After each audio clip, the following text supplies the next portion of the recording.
is proudly presented for your enjoyment by Subaru, MMI Insurance and Optus Communications.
Wembley Stadium, the place where English sports fans say dreams come true. Just 2 years ago, they did indeed. It's unbelievable! The two great rivals' new test pride was back. The old enemy had regrouped, and even as Australia grabbed final glory, the realisation was there. Down under 1992 would be a major battle for the Ashes. Good evening, everybody, and welcome to Rugby League headquarters, the Sydney Football Stadium. We're counting down to kick-off in this fabulous first test. The crowd is building up here. It's going to be a marvellous occasion, and wherever you're watching, sit back and relax. This is going to be a great series. Perfect conditions here tonight at the Sydney Football Stadium as we set ourselves with a sellout crowd due for the kick-off, and this is going to be the 106th classic clash between the two great arch rivals, Australia and Great Britain. A man who has been involved in 11 of those out of a marvellous 33 test career is the former captain of Australia, Wally Lewis, and it's great, Wally, to have you aboard in the 17. Thanks, Graeme, and hello to everybody at home who I'm sure are looking forward to this historic clash just as much as we are here at the Sydney Football Stadium. We look back to 1990, I just wonder just who is 2 years wiser after the Kangaroo tour. Well, I'm certain that Malcolm Riley, as Great Britain coach, will have been working overtime for those past 2 years, remembering just what it felt like to win after that first test and remembering just how sad it felt to eventually lose the series to the Kangaroos after looking so good early. Yeah, I also wonder about it as we think about how good they're going to play the Great Britain side. The bookmakers have Australia installed 3-1 on and to win it by a dozen points. I can't agree with that. Well, it's nice to have your own bookmakers installing you as favourites, but 3-1 on in a test match against a team that is full of such English champions as they are tonight, I think they're crazy odds, and plenty of people here at the football stadium tonight believe that the Great Britain team can win. It's just a matter of how they apply themselves tonight. Their defensive capabilities are going to be put to the test. That's going to tell whether they win or lose this match. Well, there's some anxious moments down in the dressing rooms leading up to this test match. The Australian side, of course, have seen some changes in recent years. These are tough times just before the kick-off. Yes, they certainly are. The guys, of course, just going through the pre-match routine of getting their ankles strapped, getting the rub-downs to warm up their muscles, that type of thing. But as the guys lie on the bench there, the nerves, the thing that go through the mind, they're the most worrying times, of course, in both sides of the aisle. The Great Britain team, of course, they'll feel a little bit more sheltered than the Australians. They are on the Australians really are on a hiding to nothing. The Great Britain players come here, nobody expects them to win. Well, so there and there, they've got not a worry in their mind. They are keeping it close to their chest, all their cards here at the first test. The Great British side, they are undefeated so far on the tour. We're back with a whole lot more here at League headquarters right after this.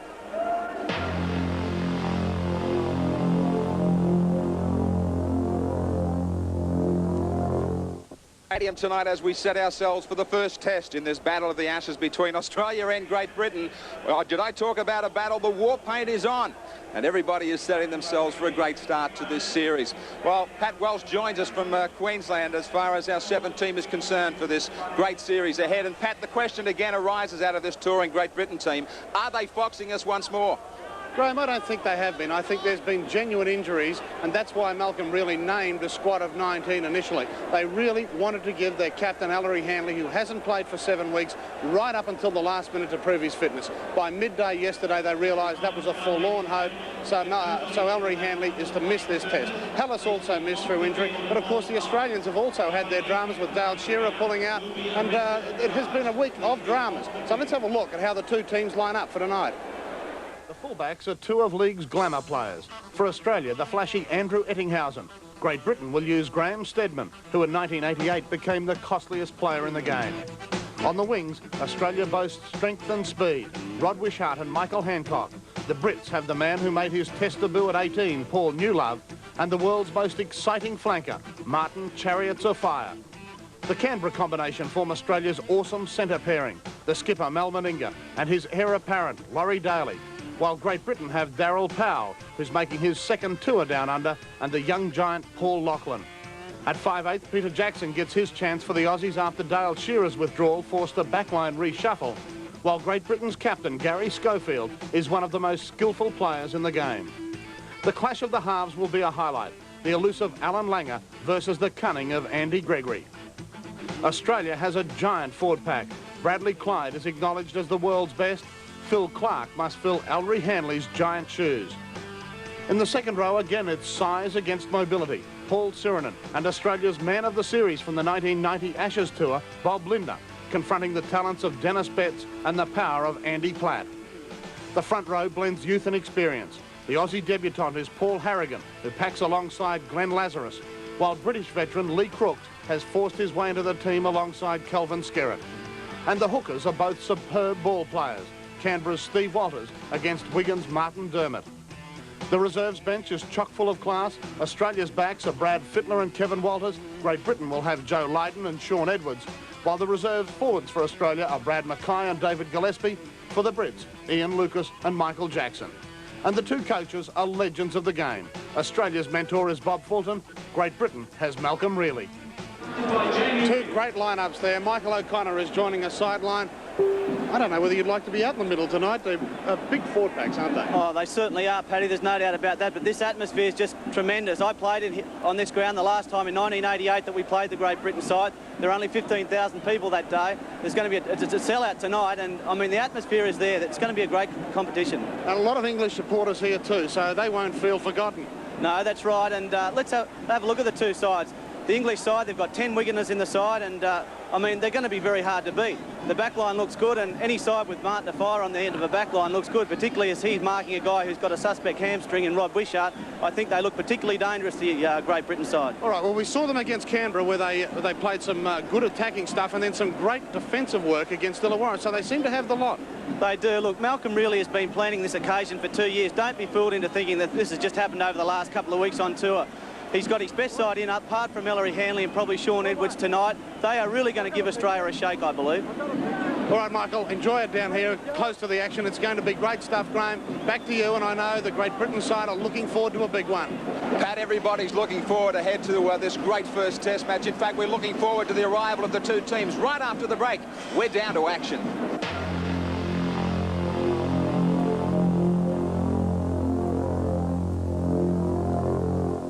Looking like the Englishman who will be out first. Gary Schofield. What a great player. 26 test tries to his name. He will lead out the Englishman in place of Hanley. Just wait for the reception for the visitors to our shores.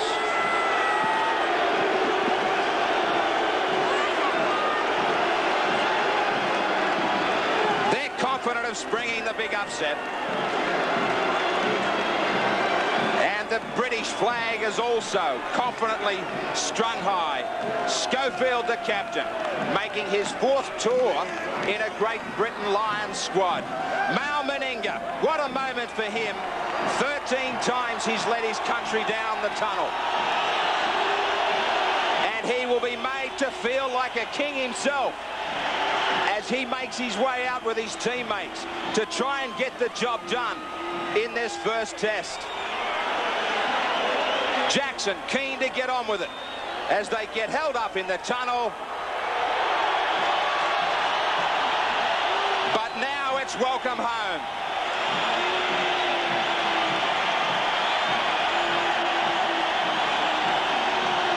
This is a giant Australian side. A massive forward pack and plenty of talent out in the backs that could certainly hold their place in the back row. Some heavy strapping out there for some of the Australian players. Yes, there's a few of them obviously still feeling the effects of that State of Origin series won by New South Wales only a couple of weeks ago. We saw some of the players walking wounded only days after the match.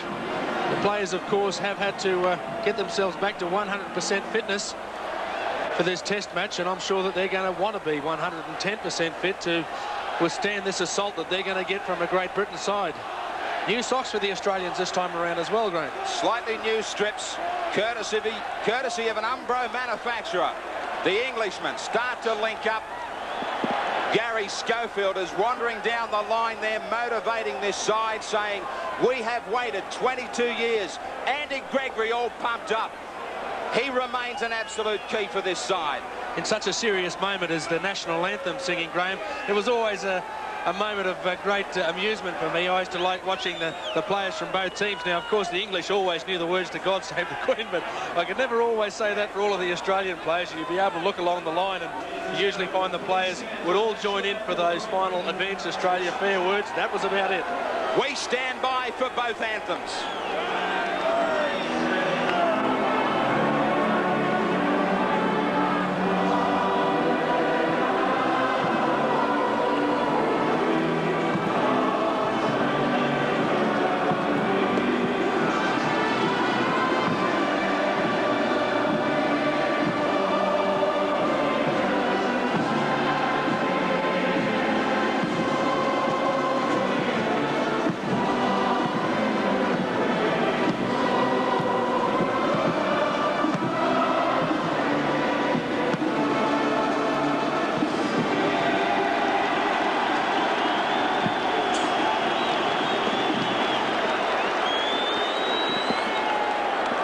Patriotism over the years has grown here at the stadium to the point where the crowd in Australia have also started to join in for Advance Australia Fair.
Entertainer Geraldine Turner.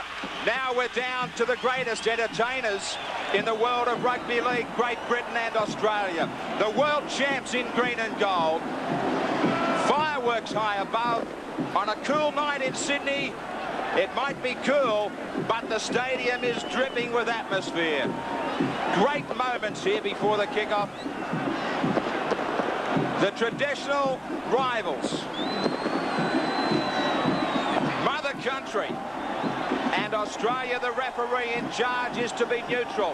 From New Zealand, he's been involved in 4 tests, Mr. Dennis Hale. All 4 of those tests in Papua New Guinea. He has been involved with Australia and Great Britain, but obviously has never refereed Australia-Great Britain match. So far and away, this is the biggest match that Dennis Hale has refereed to date in his career. To me, that's also very important, Wally, as everybody is getting hyped up here, that I think with some of these neutral referees, especially on Kangaroo tours, it hasn't quite worked. No, there's been quite a number of complaints on the tour about referees favouring one particular country. I suppose the English will have their fair share of complaints whilst they're playing out here. I know that while we were playing over there, we were very unhappy with some of the refereeing decisions we got, but, well, they are a neutral refereeing standard now, so we've just got to put up with it. Hopefully it won't come down to who made the wrong decisions as a referee. It'll come down to who were the better team on the night. Everybody's on the prowl here. They can't keep still. The nerves have got both combatants. Nice and cool and collected, though. Martin afire.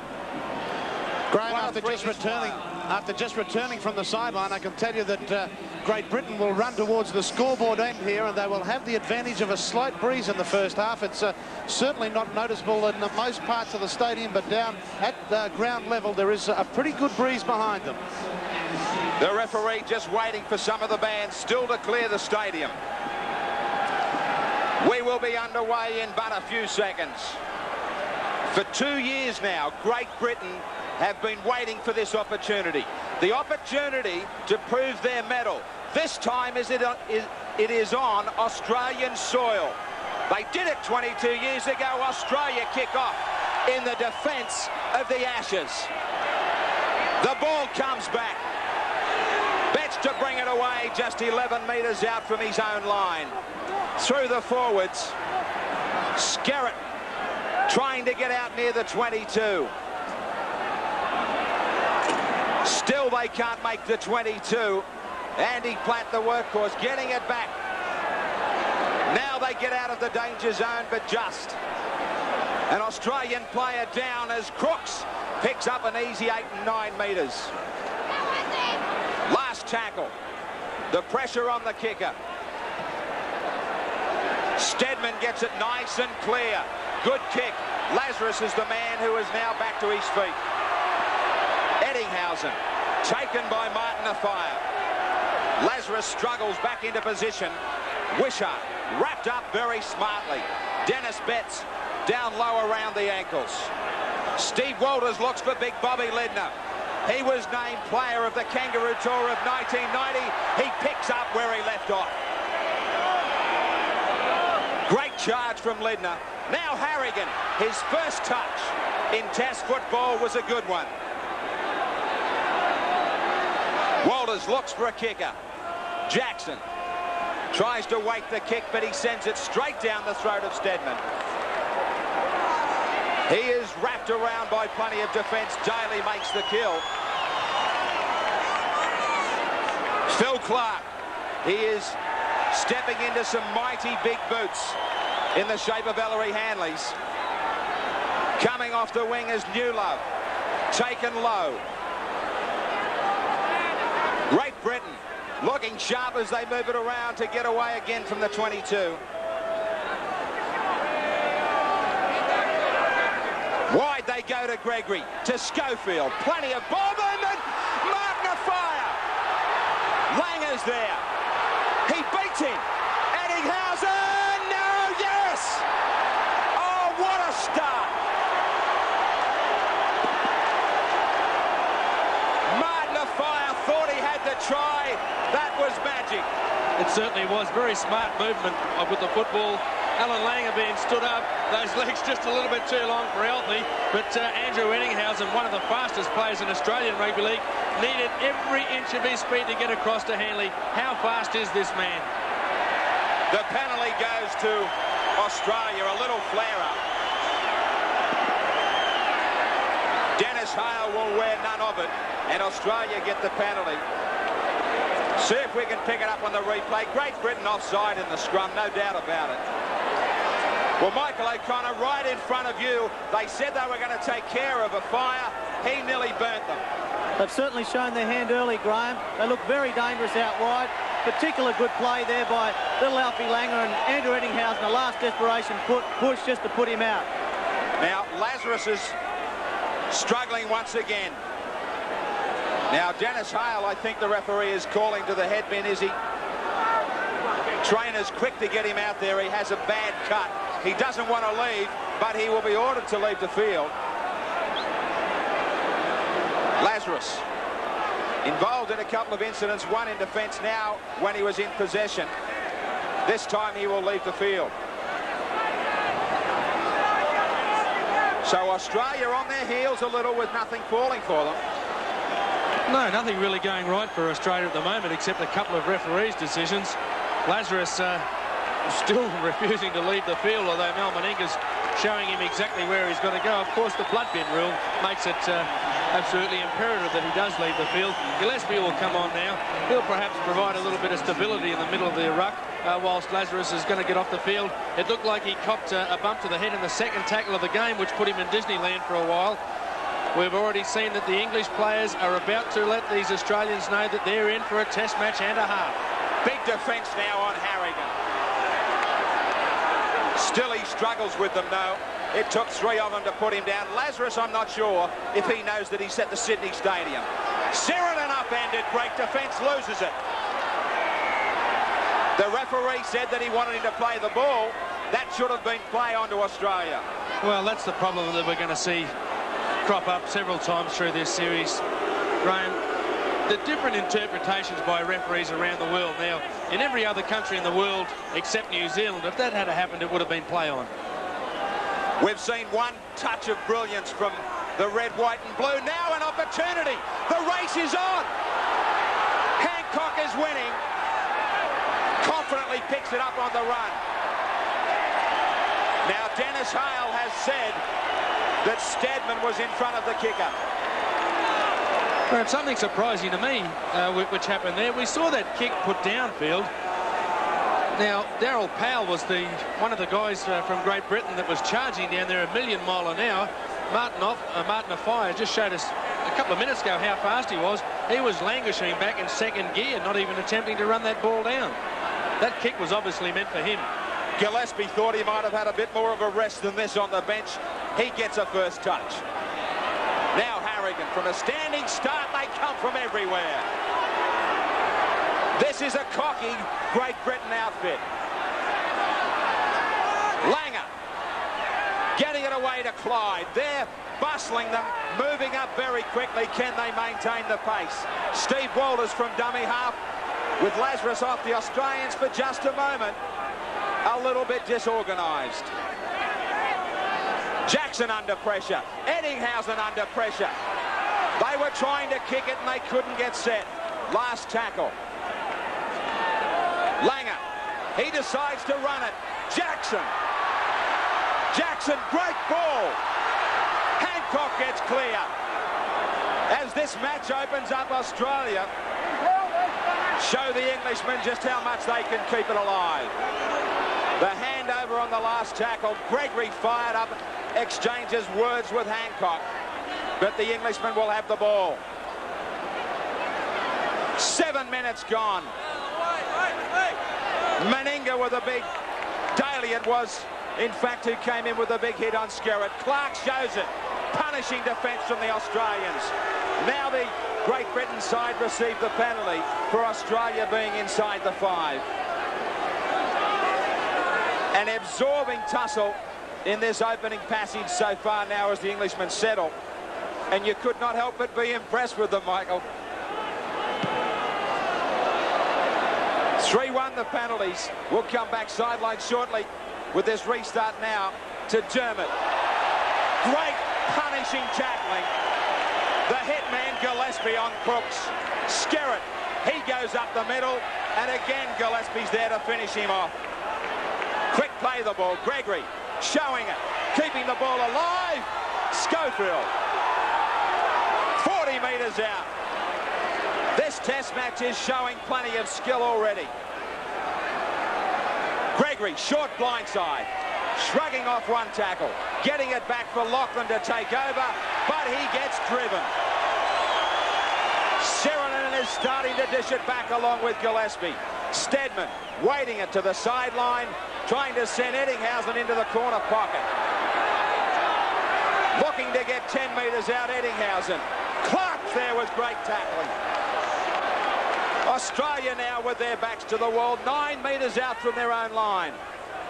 Bobby Lidner He got nice and deep, tried to make the advantage line. Did well to get it 15 metres out. Bradley Clyde, good short ball. Jackson cops a high one.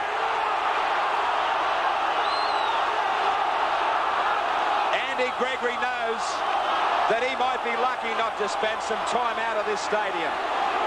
Jackson was off a short ball from Clyde.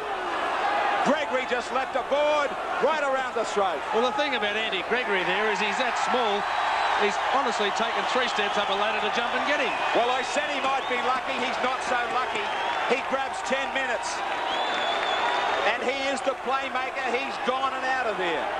Yeah, bad luck for Great Britain there, but Andy obviously jumped in the air to get Peter Jackson, who showed remarkable restraint. Most people probably would have turned around and objected to the tackle. Jacko simply just looked around, nodded his head as if to say, well, it was bad luck. I think Jackson, though, was thinking back to last year against New Zealand when he got sent off for retaliating. Another penalty now from Dennis Hale. He is trying to keep them apart. Jackson.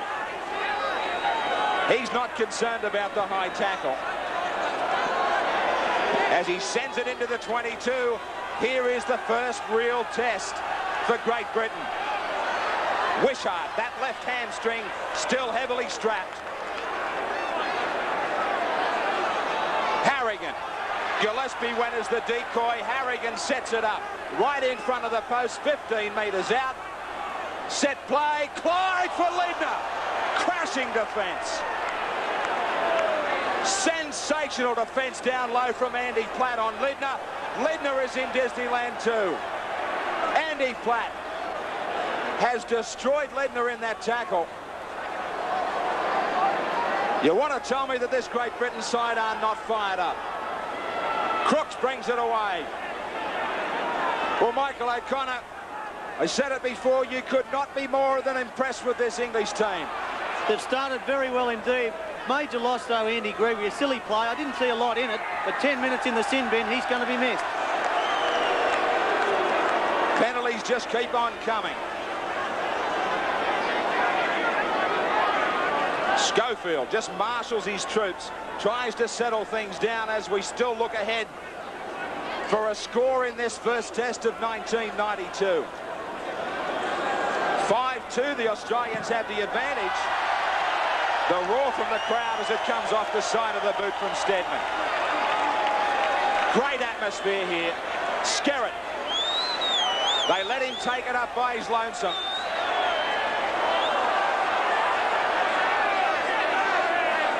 Now they take over on the fringe. Crooks. Both sets of forwards trying to make their mark on each other. Dennis Betts. He is the man that will be looking to control it on the fringe. The great ball runner who played so well back in 1990. Powell goes infield looking for an early touch for him. The backs have not seen too much. Schofield! Nobody home, he gets put down.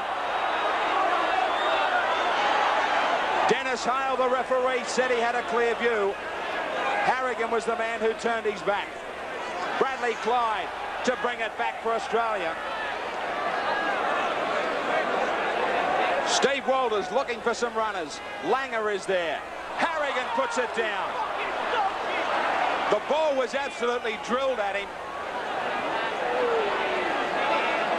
I think we'll see a message go out from the Australian sideline pretty soon, Graeme. Now, the Great Britain side opened the game up by throwing the ball around, trying to out-attack the Australians. The Australians have come back into it. They're trying to throw the ball around now instead of just settling play down, slowing things down, making sure that everybody's got their game plan in order and playing a good kick and chase game. That's all they've got to do, the Great Britain side at the moment. But they're getting a little bit too carried away trying to out-attack England. Schofield still trying to find that little chip over the top and some space. Wishart. Skerritt over the top. Great defence below again from Platt. Cracking pace. Ball was forward and just about deliberately. Lucky that it's not a penalty. So some sloppy play from the Australians right on their own 22. Yes, there was, and there wasn't too many available forwards there, Graeme. There was plenty of people willing to let Bobby Lindner take that ruck. Fair few with hands on hips back behind the play.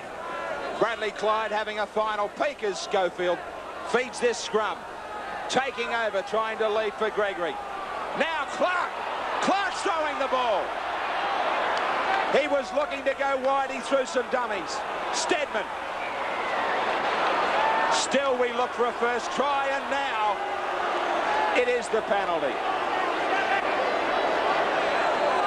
Schofield just quietens things down. It will be, I think, a penalty for being inside the 5 metres, just happening off away from the ball as Great Britain look for the quick play of the ball. Lachlan.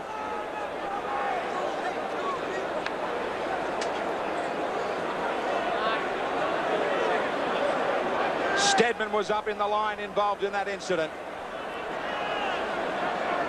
But it is Lachlan. From St Helens in the north of England, 25 years of age, Lachlan.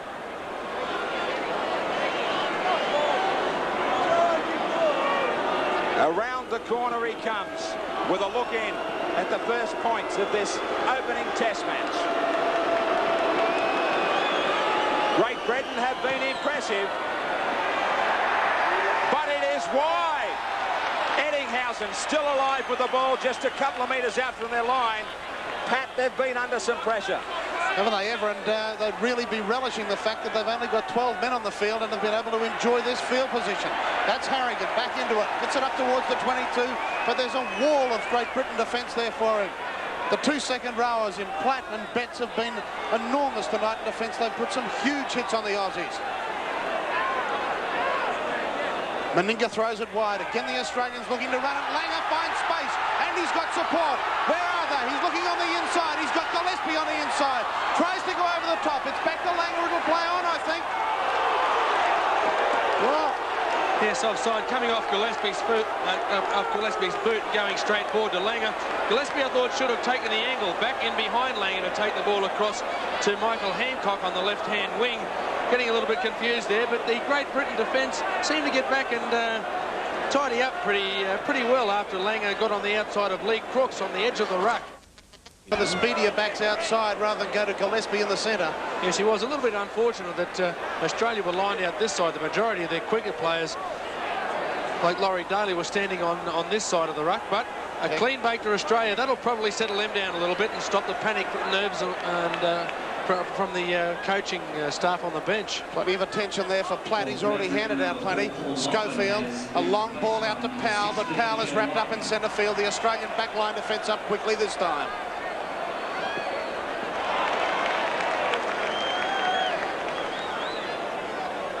They swing it on a wide blind.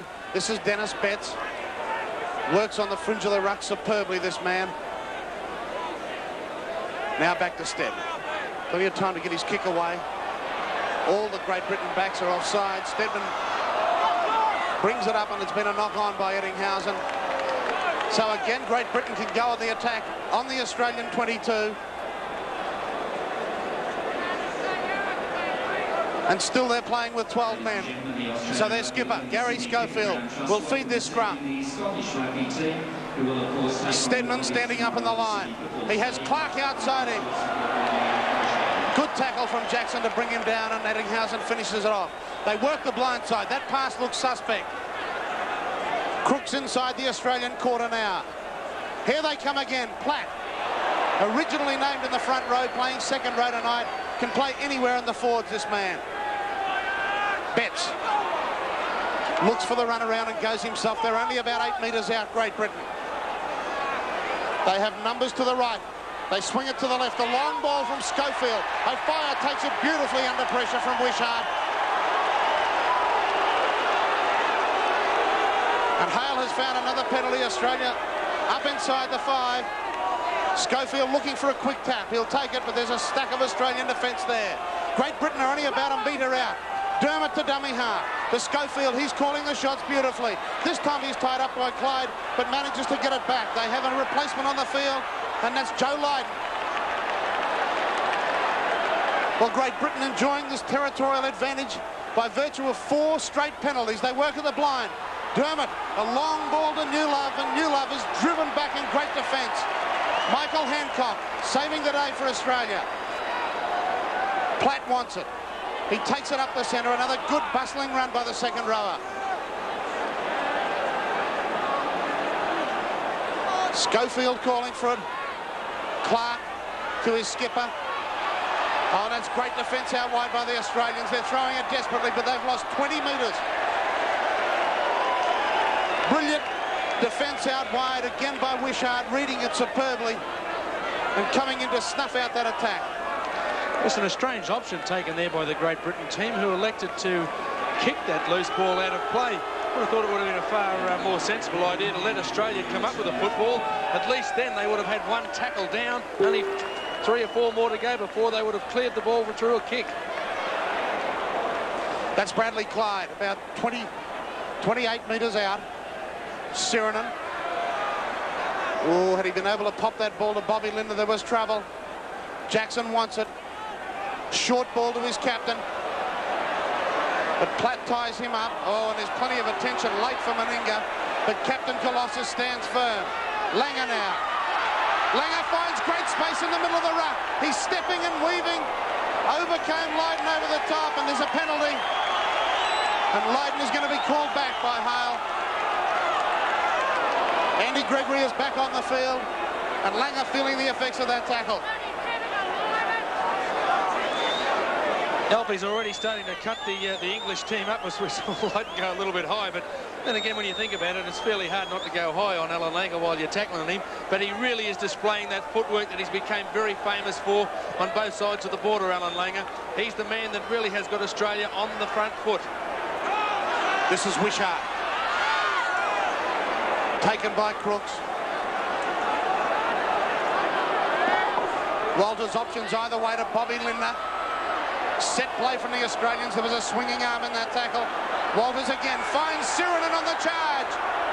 Sirenen's only about 2 metres out. To Langer. Langer to Jackson. Jackson looks on the inside. But there's plenty of Great Britain defence there. Again, Dennis Betts to the forefront. Langer skirting wide again to Meninga. Meninga dragged down, head on, and a brave tackle by little Andy Gregory. Langer again, calling the shots. Chips it away, but it's going to go dead in goal. So that attack comes to nothing for Australia. And that was the most consistent they've been all night, Wally. Yes. Unfortunately, Australia not able to sustain the same amount of pressure on the try line as the Great Britain team did down the other end of the field here. But I'm sure at the halfway mark of this first half that both the team coaches will be fairly happy with the team, or with their team's defensive effort. They've been under a fair bit of pressure at their own end of the field, and they've managed to repel all forms of defence. And we certainly do have 26 very talented attacking players out here, so there must be some very great defensive efforts being shown. This time Betts steps on the inside, looks for a hole up the centre of the ruck. It wasn't there. Clark was on the charge, but it goes back to Stedman again, angling towards that touchline. He's got a pretty good boot on him, this guy. Finding touch about 8 metres out from the Australian line. In back play, Dermott is receiving attention for Great Britain. So this match has already taken its toll on several of the players. Now Dermott limping slowly back towards this scrum. Langer to feed while Great Britain try and sort out who'll form their front row. Well, they just decided to have a meeting and wait until he's got up there. Well, it's worked. Langer anxious as usual to Wishart. Head on with Schofield. And Schofield's equal to the task. This is Bradley Clyde. Already got through a mountain of work tonight, the Australian lock. In the centre of the ruck is Bob Lindner. Another great charge. He's obviously recovered after that heavy knock a few moments ago. Now Gillespie stepping. Plenty of Great Britain defence there. Walters finding a hole and then finds Jackson. Jackson looks for support. He had Langer there, but not quick enough. Little Alfie on the 5th tackle. Langer looking to kick. O'Fire's back there. Has got it covered well, O'Fire. O'Fire on Wishart.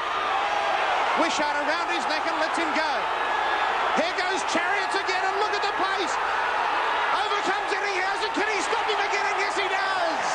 The second time tonight that E.T. has saved certain Great Britain tries. But boy, isn't he on fire tonight? touchline runs. And this is what the fans have come to see from the costliest player in the game and the fastest player in the game. Yes, and we just see the form that Afire has shown here, just why he is the fastest man in the game.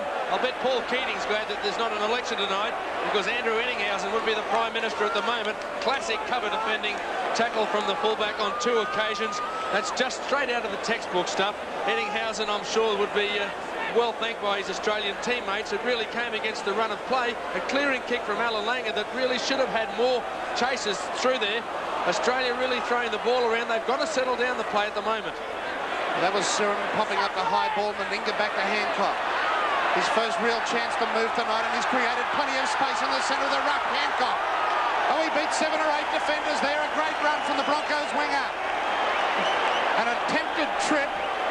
Well, we saw that, but that's 25 metres back from where Hancock has been tackled. One of the Great Britain defenders who was beaten pointless threw his leg out, and Hale has taken the play back to that position to award a penalty to Australia. Well, Michael Hancock displaying the form that's made him the form winger in the Winfield Cup competition this year, getting out of 4 or 5 tackles. Really a strong player, but kind of confusing to see the referee take the play back so far. It's kind of like living until you're 70 or 80 years of age before your spouse gives you one of those long life pills. Well, Australia have the penalties, but whether you're at the stadium or watching right round Australia on 7 Sport, we have got a classical test match on our hands.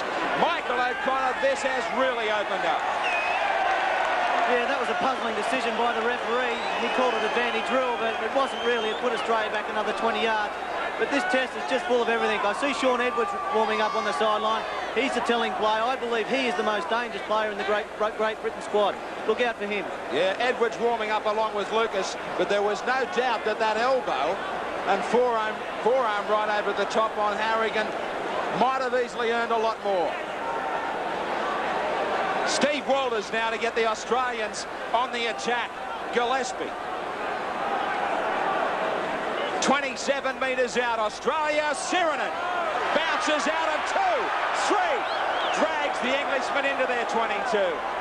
Steve Walters has Langer and the back line set. Meninga with a little bit of room. Daly, Wishart. Great save. Schofield was there. Now it's Daly. Once again, he's forced back inside. He loses it in the tackle, but Australia get the penalty. They continue with the advantage here in that fashion. Yeah, well, Laurie Daly's milked a penalty there. He probably was forced down a little bit by Dennis Betts there, but he's got the end result that Australia were looking for, the opportunity to post 2 points. But we really are seeing this match swing from one end of the field to the other, and the way these back lines are throwing the football about, they're certainly giving the touch judges more work than they've probably had for the last 8 or 10 weeks. Rod Wishart, 4 tests he's played. He's been under pressure during the week with that hamstring. Now he has the goal-kicking duties. Well, Mick, I just wonder if Great Britain can get away with the intensity of the game if they keep on giving up the penalties. Yeah, that's true, Graeme, but they really do look dangerous out wide. That Martin Afire, you can say what you like about him, but he has just got electrifying pace. He'll take on anybody in the game, and it's only been 2 great pieces of play by Andrew Ettinghausen that's kept the scoreline to what it is at the moment. Now it's Australia with a look in. We're still waiting for points. 20 metres out. Getting adjacent to the posts. This is valuable. It is absolutely valuable. Grabs the goal. Australia 2, Great Britain 0.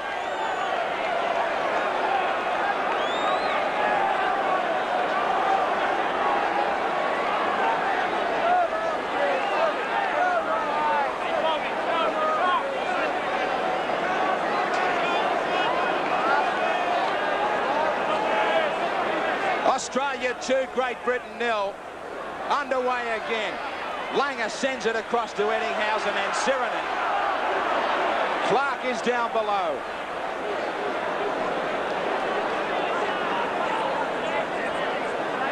Bradley Clyde, right on the 22. In the opposition half, it has been Great Britain who have had possession, 23 tackles to Australia's 14 down the other end.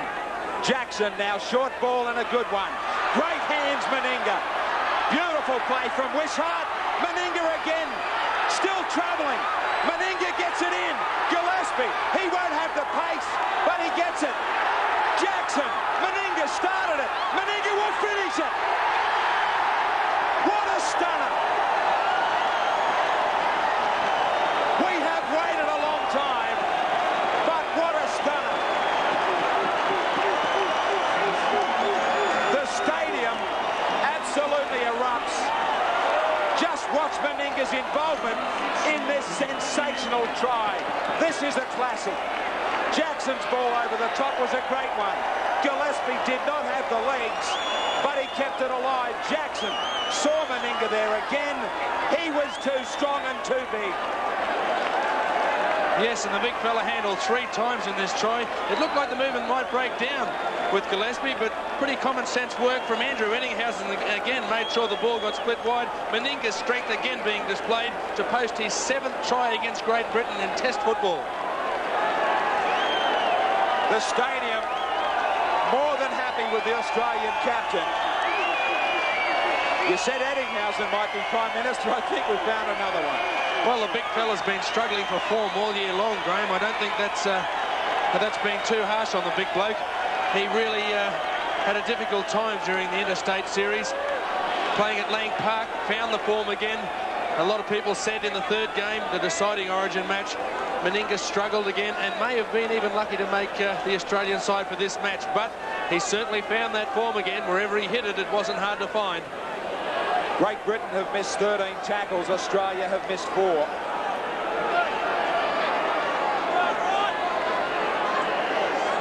Now it is Wishart.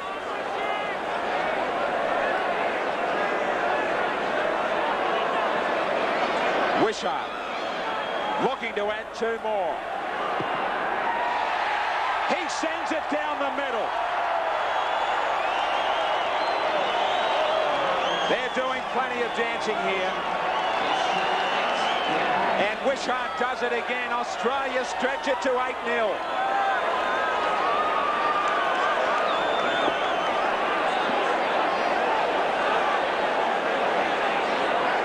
While the Englishmen were looking so good down the other end, but the defence again has got them. That's right. Well, it really was skill over bad defence, I thought there, Graeme. But it really is going to be interesting to see how the Great Britain team come back after this.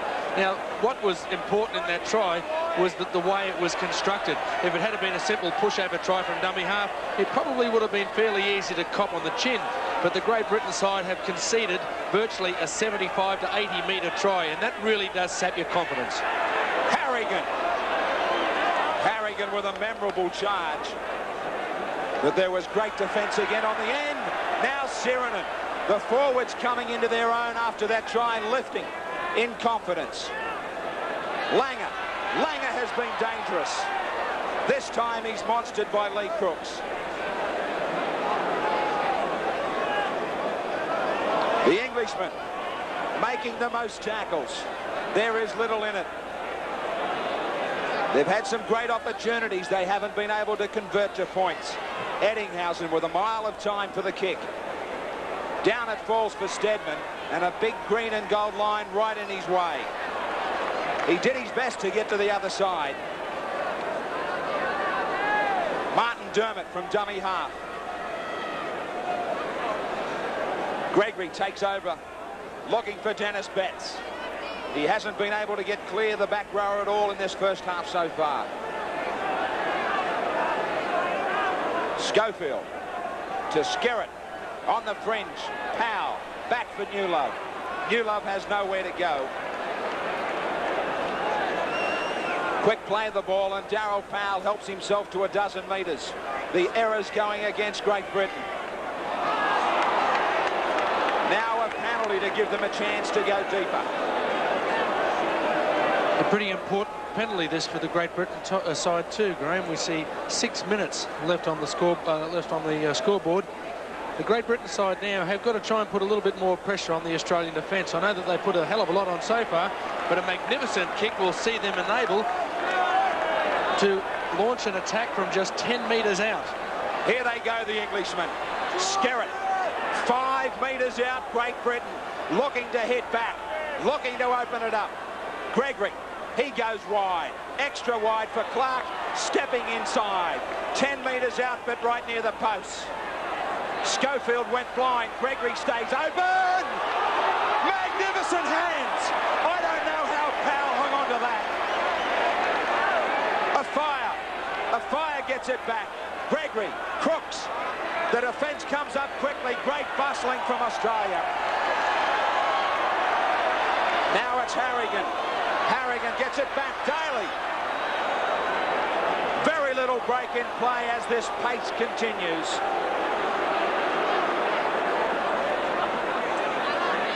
Hancock. He took a strong hit, but he kept on going.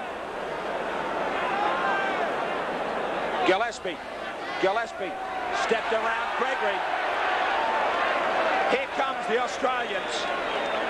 Steve Walters. Quickly from dummy half, they're all offside. Inside the last 5. Jackson. Jackson. Great ball. Lindner, Meninga, inside and out. Meninga had 2 men outside. Last tackle. Bradley Clyde, no. This should have been a try. Bradley Clyde shows his disappointment. Great opportunity. Yes, Mel, there were 2 men over. He simply just had to draw the fullback and offload to Clyde or Wishart, or perhaps even Ettinghausen on the inside. 4 points gone begging. Clyde tried to steal it down the blind side.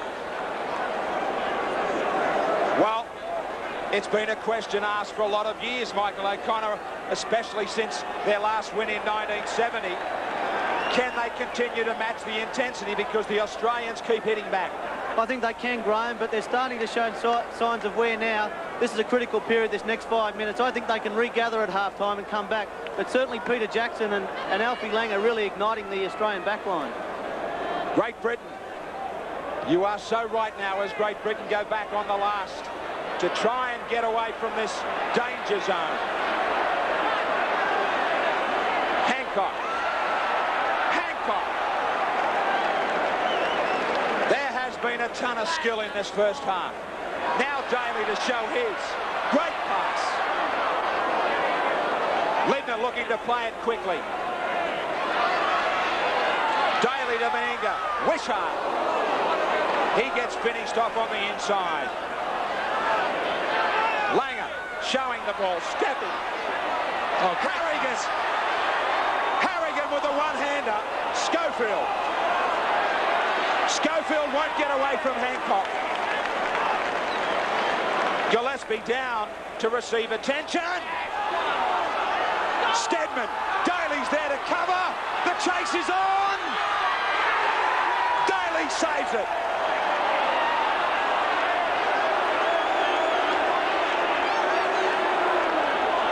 Magnificent chip ahead. Common sense shown by Laurie Daly. Had to wait and see where the bounce of the ball was going to take it before he placed himself in a position that got himself in strike there. Very good positioning from Daly. A lot of people may ask what he was doing back there, but he's probably got the common sense to realise that Ettinghausen was involved in the tackle, which kept him at marker. The Australians soaking up so much time. Meninga in no real hurry.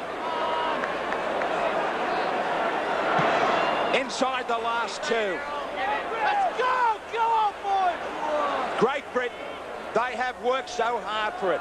Can they find the try? Lee Crooks, the battle for the Ashes. It is taking its toll already on these 2 teams as they tie at a half-time. Clark came from a mile back. Andy Platt, Gregory. Gregory. They will go for goal. The advantage played, but only for a very short time. Graeme, and that move there, Malcolm really has been doing his homework there. That was exactly the same move that New South Wales put on in the first State of Origin game this year. That hung up Mal Meninga, caught him flat-footed, which got the first try of the match for the Blues. He's obviously been trying to work that same move around Australia's or Mal Meninga's defensive pattern. Andy Gregory. He will have to dig deep in his bag of tricks for the second half. Now it is Lee Crooks. This is right next to the post.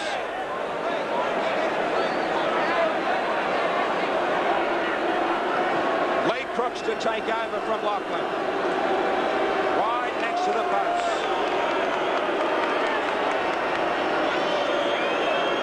They really do deserve to have something to show on the board. Crooks. They're on the board.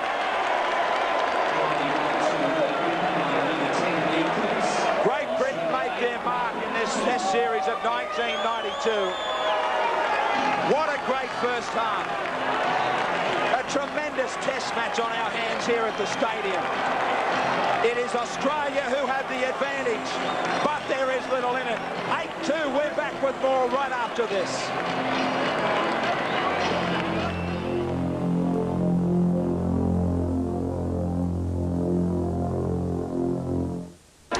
Welcome back to the stadium. A sellout crowd here in Sydney has witnessed a marvellous first 40 minutes, as you all have at home exclusively on 7 Sport. 8-2.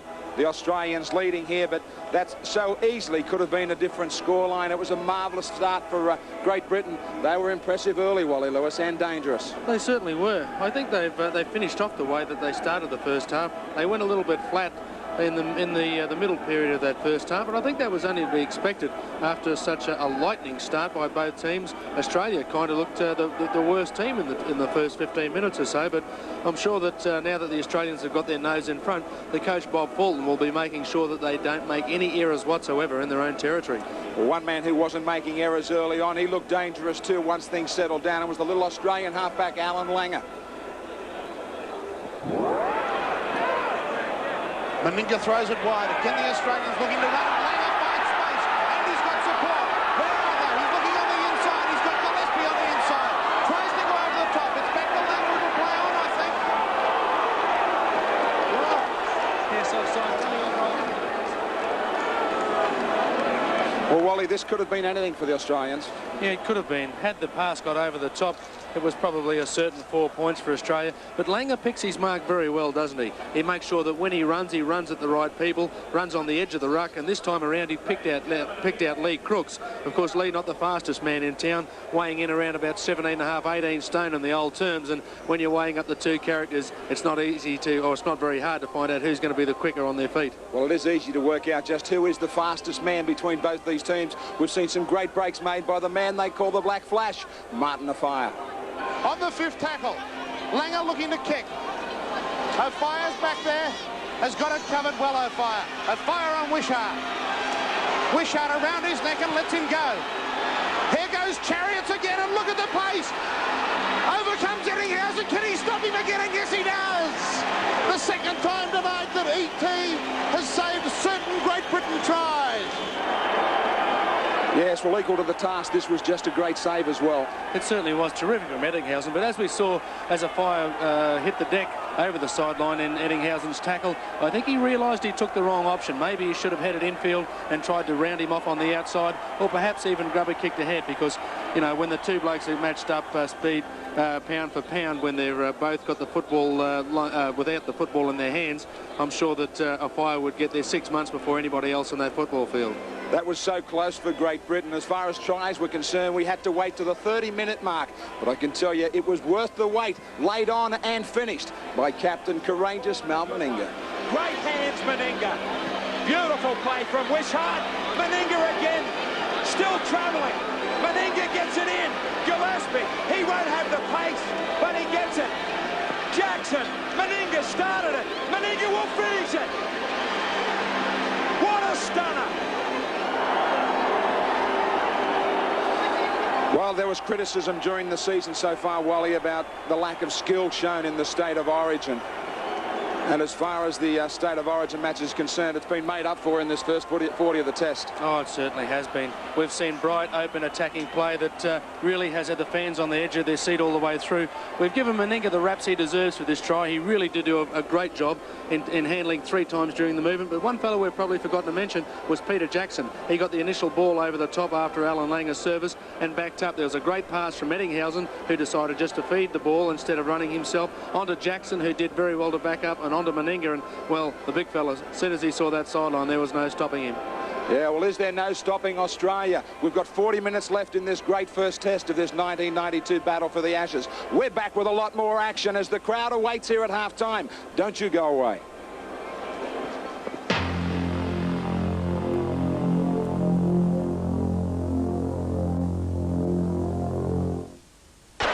The city nightlife is taking over away from the stadium as we look back to Sydney. 8-2 Australia over Great Britain. Marvellous first half of Test Rugby League.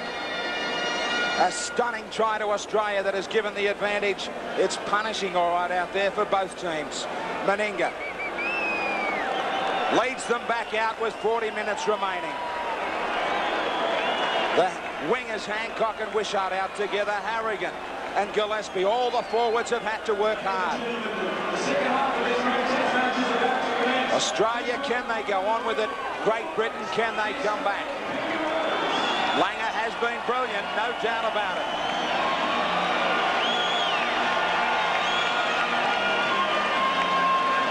There's been some great saves from both sides, some near things. Plenty of open rugby league, which is what everybody wants.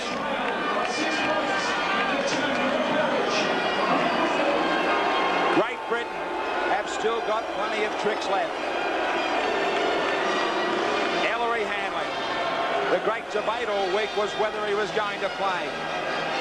They still need his great talents before this series is going to be called quits for anybody. The English fans think they can come back.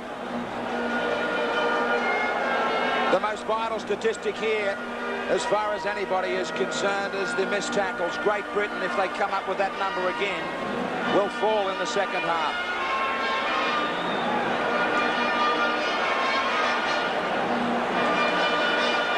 The singing is still on.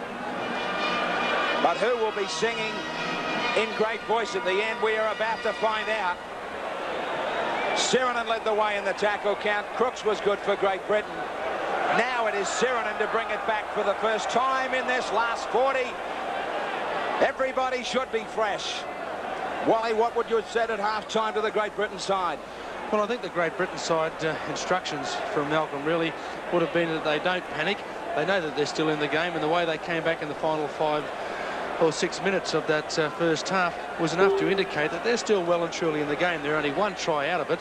I think what they've got to try and do now, though, is make sure that they consolidate a position and try and build an attacking raid from an established area around about 20 to 30 metres out, instead of trying to out-attack the Australians from 70 or 75 metres away from the try line. Here's some good attack from Steve Walters. Last tackle, Langer to look with the kick. Trying to bury it deep. New Love will go back. Right near his line. The pressure and the heat will mount. It will be all on here in defence from Australia. Clark to bring it back. He has covered a lot of territory. He's let nobody down, taking over from the great man Hanley. Now it's Skerritt. Goes down the blind side. Great Britain had the advantage as far as possession in the opposition half in the first 40. They had 30 tackles at Australia's end. Australia only had 16. Mick O'Connor, any late mail at half-time from the dressing rooms. We'll come back to Michael in just a second as Gregory tries a little chip. That is at the wrong end of the park, but a big advantage and a bonus for the Englishman. Skerritt. Skerritt gets out near halfway. Crooks. Schofield with numbers out wide. Great defence. Meninga. Ball and all. Crooks. Short ball up for Platt. Good support play amongst the forwards. Schofield thought about a kick. Stayed with Powell. Powell has a mile of time to go to Clark. Clark head down, straightens up. Last tackle. They switch. Stedman kicking. Ettinghausen is across with time. But he can't beat Stedman. Sean Edwards gets the call.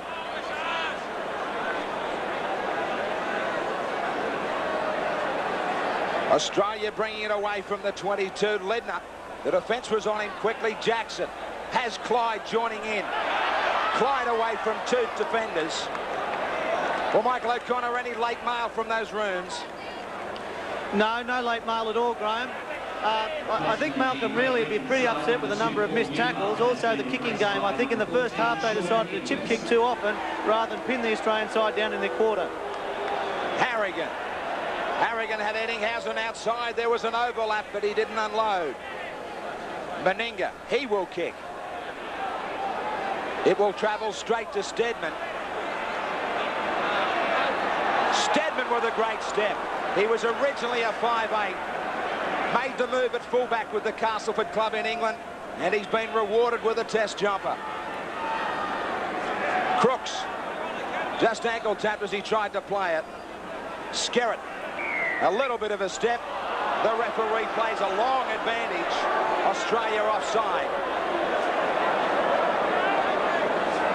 Schofield.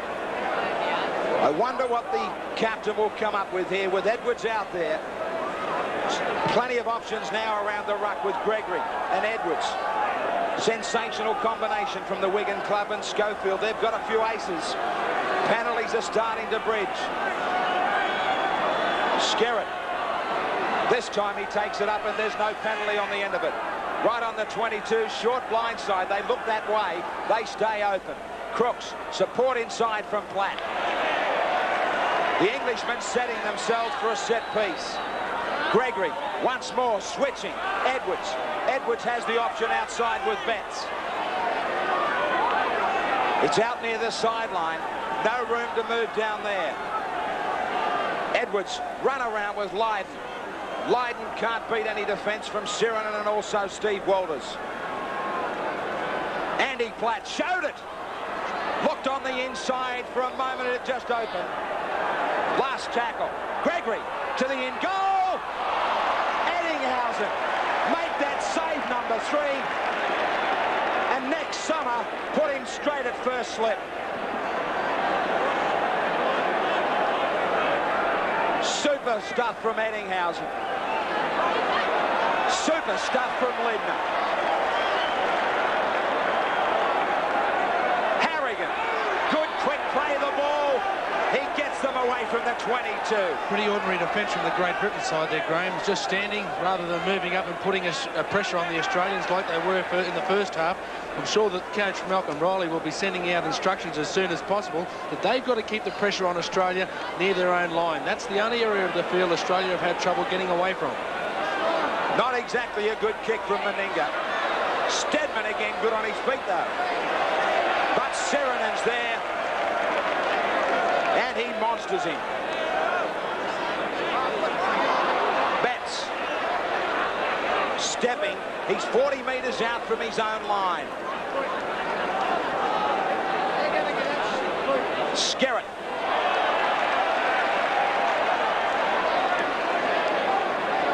Andy Gregory trying to find a support. No one's there.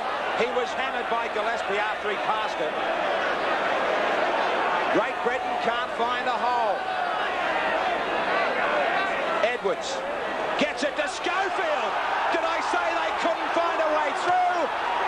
Powell, Langer was there when needed. A fire. Goes back the other way. Still going. Last tackle. Australia hanging on. Great Britain calling for a penalty. Now to the in goal. Ettinghausen takes it easily. They snuff it out again. I thought we might have seen a penalty go to Great Britain there. when that break was made, Martin Afire was racing down the sideline. Rod Wishart did an excellent job to bring the fastest man in rugby league back to one of the slowest. Fire was screaming for it. Gillespie. Skerritt meets him head on, gets support from Dermott. Langer. Ledner. Great Britain, Michael O'Connor, have had a lot of opportunities. They can't put them away, though. That's right. I thought that was a very poorly timed judge that kicked that one of Andy Gregory's. They had the pressure on. I probably would have run it, put it into the in goal as a grubber, but they're playing very well. There's nothing in this game.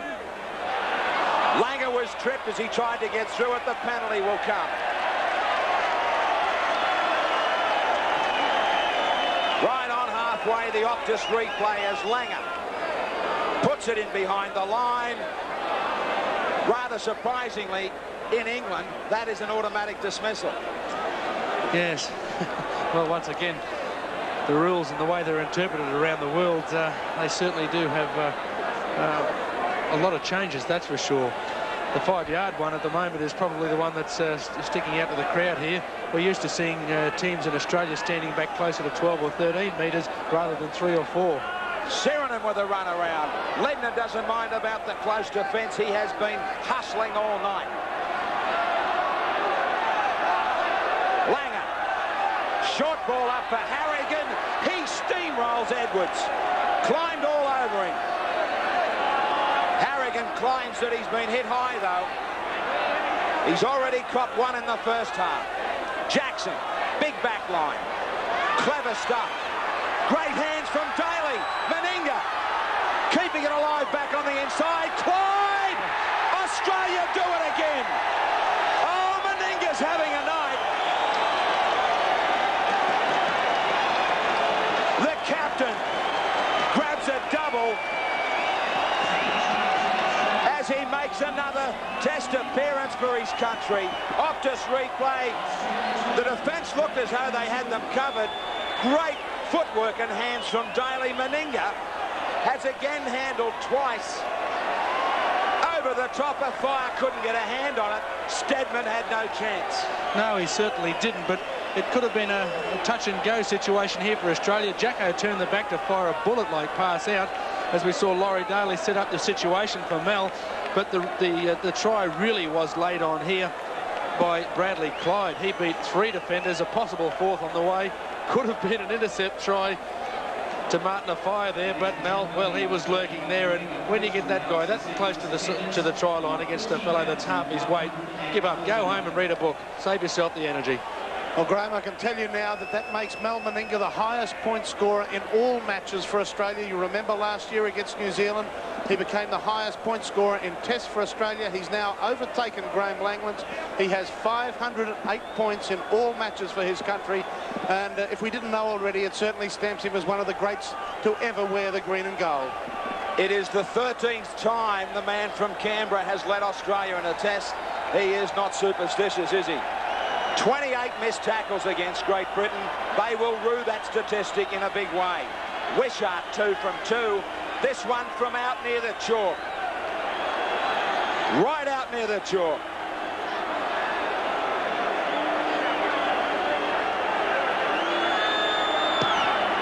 Wishart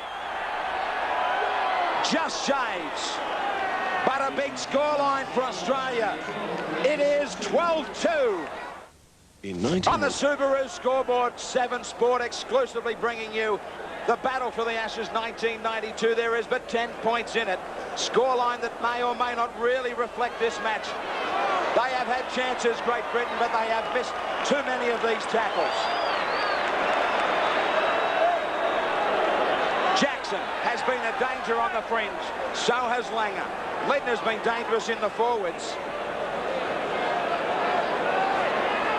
Now with the little Australian halfback again, stepping and ducking right on halfway. Lucas gets warmed up for the Englishman. Ettinghausen. Great Britain know they need to score now, right now.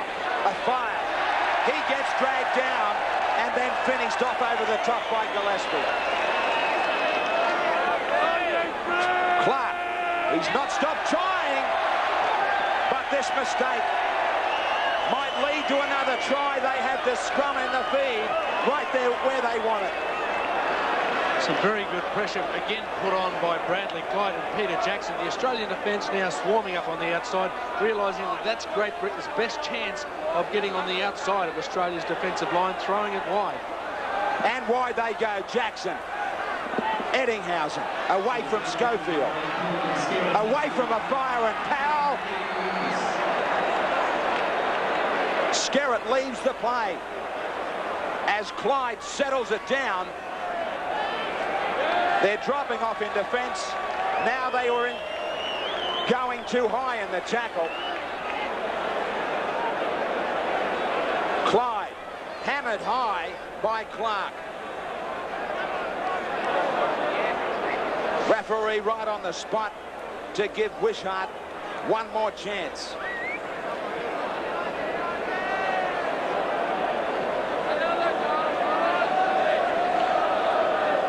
This is a big buffer chance for Australia. Will put so much more pressure on Great Britain if they can find the try. Lee Crooks said we must lift. Wishart rather calmly still sets his mind for the two.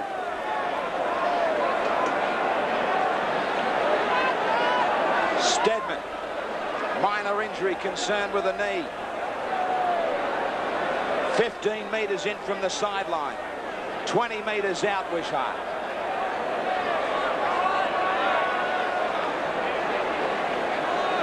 His most vital attempt to give more than just cushions. Big comfort zone coming up. No! 12 points to 2 here at the Sydney Football Stadium. Clyde onto halfway and dragged down. That's the newcomer, Lucas, for Great Britain. Gillespie has been out there most of the game since Glenn Lazarus suffered that nasty head cut. Langer wide to Jackson. Cut out ball to Daly. They have space. Hancock. The cover defence is coming quickly. He's trying to step inside, but there's 4 players there to try and drag him down. He's lost the ball, Hancock.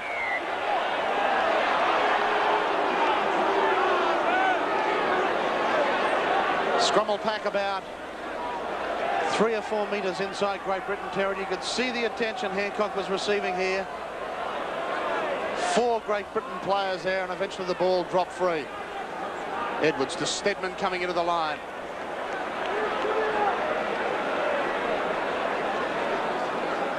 This is Betts. They're not making too much ground, Great Britain. The Australians are right on top. Edwards out wide. This is Gregory dummying. Throws a loose pass out wide to Lydon, and they're losing ground, Great Britain. The crowd love it. Lucas on the run around. Still they're going backwards. They haven't yet got past the advantage line in this set of 6. Edwards out wide to the skipper. Schofield looking for runners. Tried to put Powell in a hole, but that superb defence over there by the Australians, and that was the skipper, Mel Meninga. Ettinghausen takes it well. Can get past Clark with his pace, and then there's a bit of space for him. Ettinghausen decides to go himself and gets it all the way to the halfway mark. There seemed to be a little knock-on in there. Hale hasn't picked it up. Langer out wide to Bradley Clyde. Hasn't he been a danger man tonight? Langer calling it to the right again and trying to marshal his troops out that side. He has Jackson. And Lindner on the charge. Look at Lindner. Steaming inside is Meninga. It's gone to ground. Edwards interfered with it, knocked it back, and Great Britain will come up with it in a really dangerous position again. Meninga was looking for try number 3. Unfortunate for Australia there, Pat, but it was a very well-constructed British defensive effort to get back there. They were split wide open. 5 Pommies managed to get back there in order to effect that tackle. Very well done by the Great Britain fullback Graeme Steadman, who just backed off and gave the rest of the players enough time to catch up. As we see here, Bobby Lindner taking the ball up. Sean Edwards it was who managed to get himself in between. There they were, the English, though, getting back to support their fullback. There was a penalty in the midst of that. Australia offside. And Great Britain have it up to right on halfway now. Harrigan, he's done a power of tackling for Australia tonight. Crooks works it on the inside to Lucas, and Lucas will be dragged down about 5 metres inside Australian territory. They throw it wide to Betts. Lindner chases him and it makes a good tackle. Australians are tackling beautifully at the moment. Great Britain having trouble making any leeway. This is Edwards. Now there's a little bit of space from Schofield, but Schofield is hunted and knocked to the ground by Daly. Jackson, a dummy half. The kick goes through. Hancock has a little space on the sideline and uses every metre of it. Great work from Bradley Clyde to move out of the marker spot and put a great deal of pressure on Lee Crooks. The kick only ended up making about 6 or 7 metres. Australia back on the halfway, attacking once again. The Pommies are just starting to feel the effects of it now, thinking that here we go again syndrome's about to happen. Well, a host of swinging arms in that tackle on Sirenen. And that was a good tackle out wide by Betts on Jackson. Jackson had numbers. Daly decides to go the blind side. Can't get it inside to Mel Meninga. Langer. Dummying and straight through goes Alan Langer. Now where's the support? Oh boy, that was high. Andy Gregory on his opposite number. They've still got time, Australia. Hancock. Oh, he's just put a foot into the touch as he was trying to mobilise that back line again. That was Arnaud Martin-O'Fire early in the match. The winger just putting his foot over. Look at Langer making this clean bust. He's had a picnic in the middle of the park, and that was Gregory coming in very high. You kind of get the impression that Andy Gregory doesn't like his opposing halfback to make too many breaks in the game, as he introduced his forearm off his chin on that occasion. Edwards from dummy half, trying to inspire this Great Britain team. They're just a little flat at the moment, going nowhere in attack. Schofield to Crooks, and Crooks is knocked down right on his own quarter line. Powell. And that was Lucas. Fire. Gregory looking for support. Now there's a little bit of space. It goes to Leyden. Leyden on Hancock. Hancock huts him down. Good defence.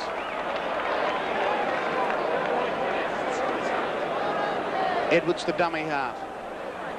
Back to Steadman, who puts his boot to it. It's over Ettinghausen's head and will chase down towards the Australian try line. There's only 2 or 3 Great Britain chasers. They need a spark, Great Britain, if they're going to get back into this match. It's 12 points to 2 at the Sydney Football Stadium, and we're midway through the second half. 20 minutes of football remaining. Walters looking to work the blind side, and he has an able runner in Lindner. Lindner charges it over the corner line, and another great run. Here they come again, the Australian forwards, wave after wave. They've really created space for their backs tonight. Now Langer's calling for it. Walters goes from dummy half and makes another incisive bust. Up over halfway, 15 or 20 metres that time for Walters. The long ball to Clyde. Clyde puts the boot for it. There's only Daly chasing it through though. Steadman has plenty of time to pick it up on his own try line. Can't get past Daly. Well, Michael O'Connor, they're just a little flat at the moment, Great Britain. Come back to Michael in just a moment. It's one out stuff from Great Britain, and Schofield's trying to lead by example. Clark to dummy half.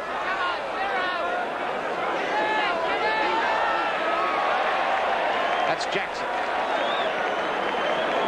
All the Great Britain replacements on at the moment. That's been touched.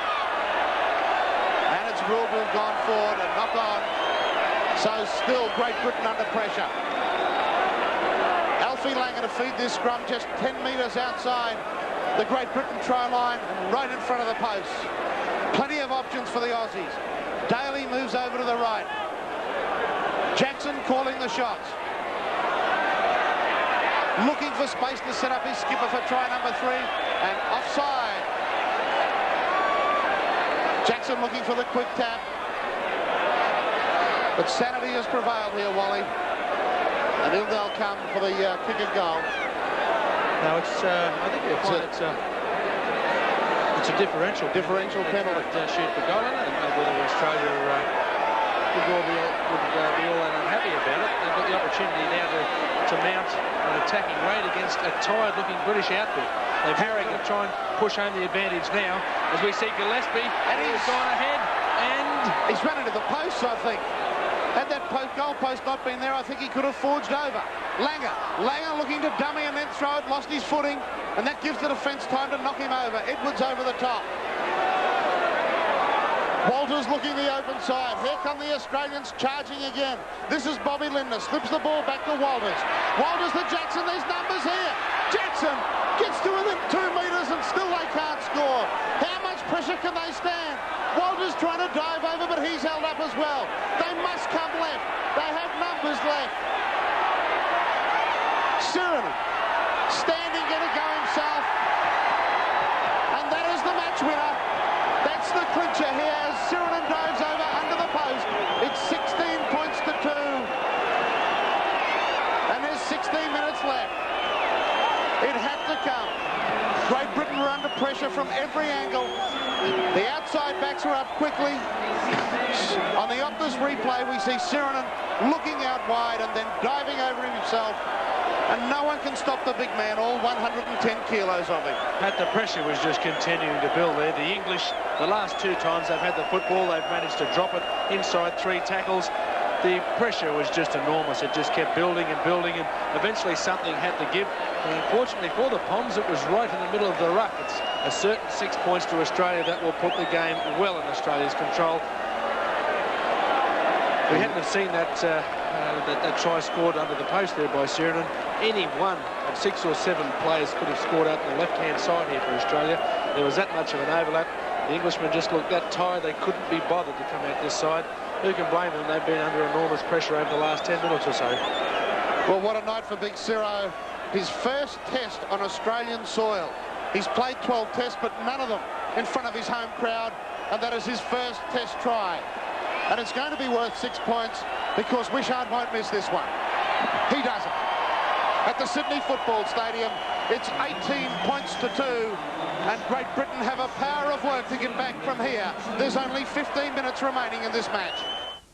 Restart. Suriname. Subaru scoreboard, first test of 1992 in the battle for the Ashes, and it is Australia showing the way. Tremendous second half. The green and gold machine is very well oiled here at the stadium. They are well and truly rolling, Mike. Harrigan. 40 metres out. Langer. Gillespie.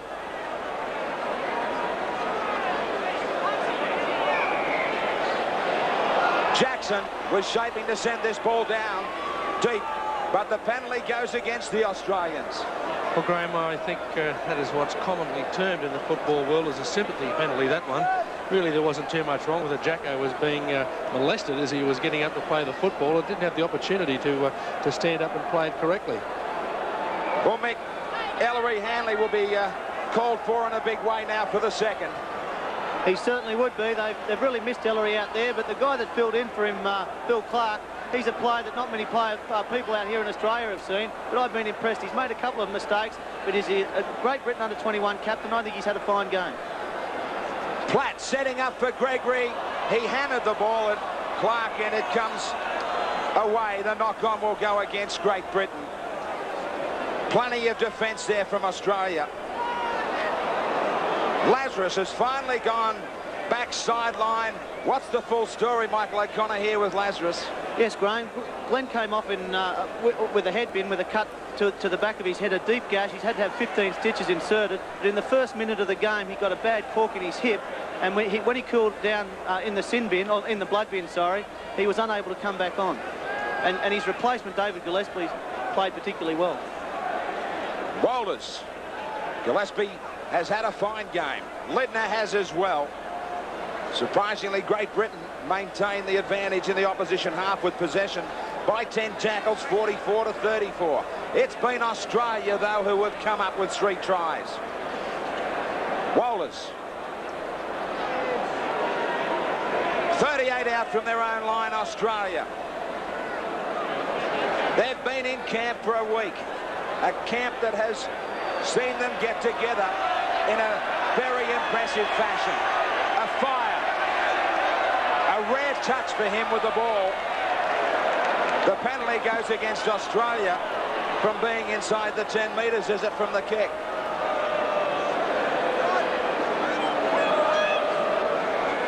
Well, Fire tried to move on his feet. It was certainly boxed in fairly well from the Australian defence, but by the amount of time that a Fire took to pick the ball up, it just didn't appear as though he really wanted the football. Andy Gregory there obviously voicing his opinion about something, but he's one player that Malcolm really will be wanting to lift his game a little bit. Andy's a fellow that normally is a standout performer for the Great Britain side. He hasn't managed to stamp his authority on this match all that well. He's still played quite strongly, but usually he is a player that's a standout performer that's by far the best on the field. Now Gregory is looking daggers at a man twice his size. Harrigan came in with a big charge over the top. Hale separates the teams, and he also tells Great Britain to get on with it. Trainer rushes out after the tackle from Harrigan. The Englishmen have got to get their minds back on the game. Forget about the referee on this Optus replay. Lucas hit it up. Shoulder charge over the top, copped him high. Forearm, it looked like. Harrigan again in there with strong defence. Lucas is still down. His 12 teammates go in pursuit of their first try. Just outside the Australian 22. 10 minutes only. Edwards, Gregory and Schofield are required to get them on the deck here. They get another penalty. They get on with it quickly. Dennis Betts, quiet second half. A quiet test match from him. Oh, another one. Well, another tap. He's obviously in charge of the English confidence building. Betts is only inches away. All the opportunities for Great Britain were early. Now a fire. Looked to nearly lose it. He got thrown to ground by Daly. Lydon a dummy half. Schofield very wide. So is Gregory. Not a good ball. He does well to pick up. Great hands. Great hands from Platt. Quickly to his feet. They are desperate. Lydon! Lydon with a smart kick! Sensational skill! Oh, yeah! With still some time, they get a look in. Just a small one. But smart thinking on the Optus replay. Not much room to move. Lydon just chipped ahead. That is excellent play. Yes, and that kick was forced somewhat by Laurie Daly, who moved up very quickly, and it was very similar, I think, to a try Laurie Daly scored not that long ago, almost in exactly the same stage of the field. He's a terrifically talented player, is Joe Lydon, been in the English side a number of years, managed to get around Michael Hancock, and that's probably been the first time that Hancock's been beaten in defence, but certainly he couldn't be blamed for that. Not allowed to tackle the player, of course, without the ball, and terrific skills shown by Lydon to get the Great Britain team back in the match with some sort of chance. Not much, but with still 8 minutes remaining, who knows? Lee Crooks. 1 from 1 for Crooks. They need this 2 points. Crooks from out wide, strikes it well, just goes to the side.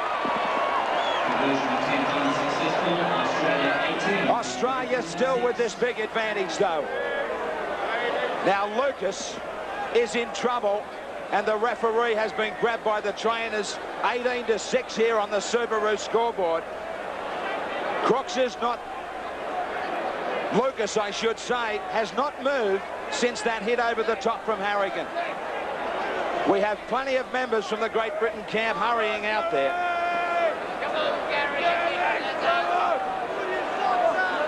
Now the stretcher has been called. Once again, we take a look at this hit from Harrigan. Well, it seemed to glance in there. It certainly did look like it was the forearm of Harrigan that connected with his melon there. There is something about the stadium, and Harrigan again involved in another incident after the State of Origin, but he did look to be falling in the tackle. Yes, I'm sure that may be the thing that possibly could save him. I'm sure we'll hear a little bit more about it. The English aren't normally ones to whinge and moan about the incidents that happen in the match, but gee, you know, it was something that didn't really seem all that bad at one stage, but obviously it's something a lot more serious than first looked. Lucas is out of here, Sirenen's out of here, Lidner's out of here.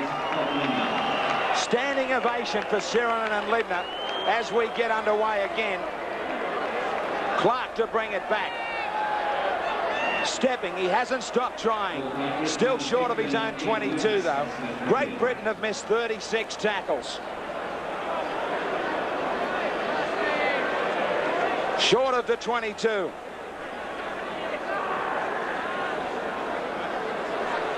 Dennis Betts out wide, a little bit of space. Schofield was nearly grabbed before he had the ball. The longest winning Test series sequence is held by Great Britain. 10 continuous series against Australia between 1921 and 48. Australia have won the last 9. That all started in 73. So we're looking at the record books again tonight for a square up. Wide they go. Clyde. He heard the call. Daly. He was boiling. Midfield for Australia. Jackson. Plenty of room out wide. Now inside. Australia looking for another try. Brad Mackay out there. Great support play from him. They're skinny out wide. They're in big trouble. Quick hands. Clyde.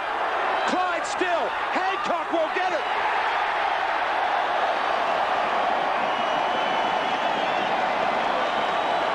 Australia are red hot tonight.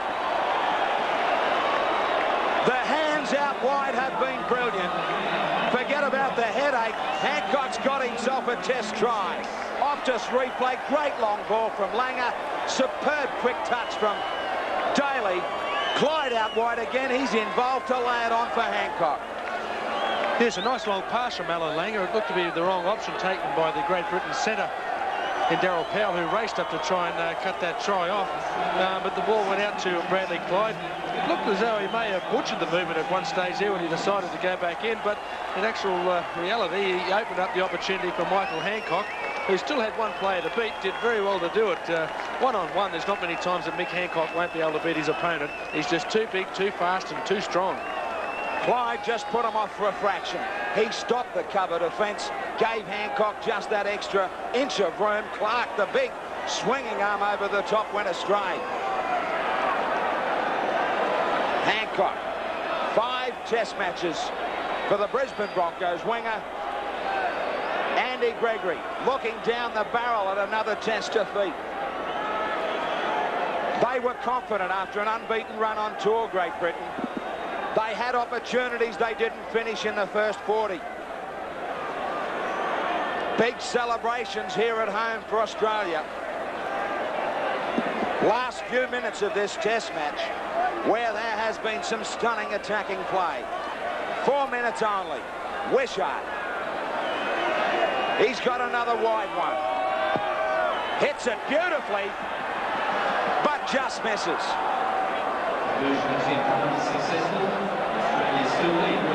Hancock would be hoping for the siren to go. 22-6.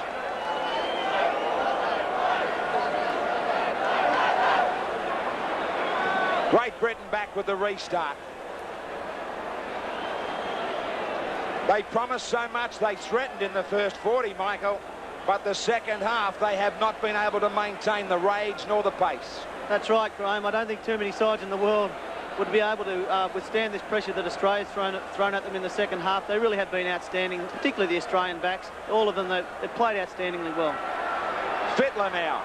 Mick, I've got to say that they have shown enough in the first half that if they grab those opportunities... Absolutely. I think, you know, 2 telling things in the game happened in the first half, and they both involved Andrew Ettinghausen. He saved 2 certain tries, which really, as far as I'm concerned, turned the match and put Australia in a match-winning situation at half-time. Ettinghausen gets a touch now. Great saves they were too. Plenty of workers all over the paddock in green and gold though, Wally. Yes, their defence certainly has been the point that saved the day. As Mick said, Ettinghausen's defence in the fire movement certainly was a very telling factor. But the other opportunities where the Great Britain side have tried to move the ball wide, Australia's sliding defence has managed to cut the movement off on many occasions. Another high tackle from Bradley Clyde. Gee, I think he won't be wearing a tie for quite some time. He's worn a few out there tonight, but been an outstanding player for Australia. He and Bobby Lindner really have caused havoc. And when you throw in Paul Sirenen to complement that duo, it certainly has been a nightmare for the Great Britain defensive unit in the middle of the ruck. Harrigan now from a long, long way back. Full of running still, with a couple of minutes remaining in the test.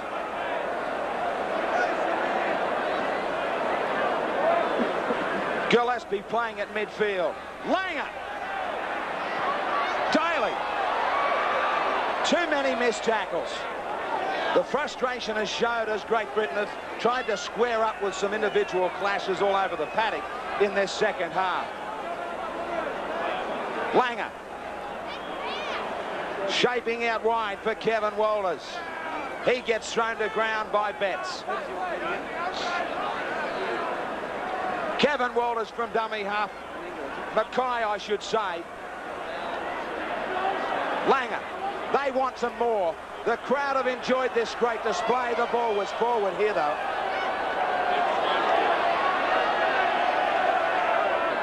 Scrum to go down with a Great Britain feed. Have they got a try left in them with only 60 seconds? Handover it is. Was the fifth tackle? I think so. Edwards to Schofield. A fire gave a couple of flashes early in that first half. Wishart has nailed him in the second 40. Great Britain have a lot of work to do. They will have to learn very simply from their defensive lapses. They have the skill to lay on a try. More penalties. Edwards wastes no time. 30 seconds only. 40 metres out. Superb second half from Australia. Gregory was the man they wanted to mark most closely. He hasn't been able to do any damage in this opening test. Schofield's tried hard. Ball gets thrown a mile back for Jackson to pick up. It is gone. They might have done it at Wembley in 1990 to upset the apple cart. Not even a hit in the second half here. A great performance. Bob Fulton will be just more than pleased. They are on their way in the defence of the Ashes. Clyde was everywhere. Smiles all round for him. Great effort by the forwards. Meninga got a double in Test 13 as captain. Great effort from him as well. King Laureate says you could just about suggest that title for all the Australians. He is a more than happy man. Disappointment for Schofield and Lydon. Michael O'Connor is now sidelined with the Australian captain. That's right, Graeme. I've got Mal Meninga here. Mal, you must be very satisfied with that win. That was the Mal Meninga of old. 2 tries. You're now the Australia's highest ever test point scorer and scorer in general games. How do you feel, mate? Well, I feel relieved. It's nice. A lot of pressure on us tonight. They were expected to be given to us, and full marks to our forwards in particular. They went forward tonight. Their defence was tremendous. I couldn't wish for better. We still got 2 to go, though, so we won't get too carried away. Good luck with it, Mal. Thanks, mate. Mal Meninga, great effort from him. The disappointment, though, is all in the English camp. Their captain, Gary Schofield, is with Pat Welsh. Gary, it was disappointing, but you had your chances early, didn't you? That's right, man. The difference between the two sides was Australia turned the pressure to points. We had our chances. We didn't take them, and Australia did that. There was that period in the second half when Australia scored those couple of tries, Sirenen's try. It just seemed to me you were going a little flat in attack. Well, it was, but I say in Test match football, you can't afford to give anybody 12 points there. They turn the points, all the pressure, they turn the points into we didn't, but we'll learn from this one. Say looking forward to the second one. That big Australian forward pack, they were vital tonight too, weren't they? Yeah, it was. You know, they kept going all day, and that's the way they play football nowadays. If you're going forward, then you're going to put points on the board, and that's what they did. But I say we'll learn from this and look forward to the second one. Yeah, you guys decided to throw it early, and you played entertaining football. Yeah, we did. Marty went down the left-hand side a couple of times, but as I say, there's not many chances in Test football, and you've got to take them. Okay, what do you do for Melbourne? What have you got to change? Well, we haven't got to change much. I say all we've got to do is just the pressure that we have and the chances we've got. You've got to take them because, as I said before, if you don't take your chance in Test match football, you don't deserve to win. Gary Schofield, commiserations tonight. Best of luck in Melbourne. We're going straight over to Paul Harrigan. Thank you. Thanks, mate. Yeah, I've got Paul Harrigan here in his Test debut. Had an outstanding game, probably one of Australia's better players. Paul, how's it feel, mate, to come off a winner? Oh, it's a great feeling, but mate, that was a very hard game, and I thought we stuck to our guns well, and our backs really turned it on. But mate, it feels great, and it was a hard match. What about that incident with Lucas in the second half when he went down? Was there anything in it? Was it just that he went down? I think I hit him with my shoulder because my shoulder's still hurting a bit, so it was definitely a shoulder hit. But mate, I don't think there was nothing in it. I suppose I'll go have a look at the videos and see what happens. But mate, as I said, there was nothing in it, and it was just a tackle. Chief, when did you think you had them in the second half, or was it late in the first half? What did Bobby Fulton say at half-time? Half-time was more or less consoling what we'd done in the first half and make sure we do it again.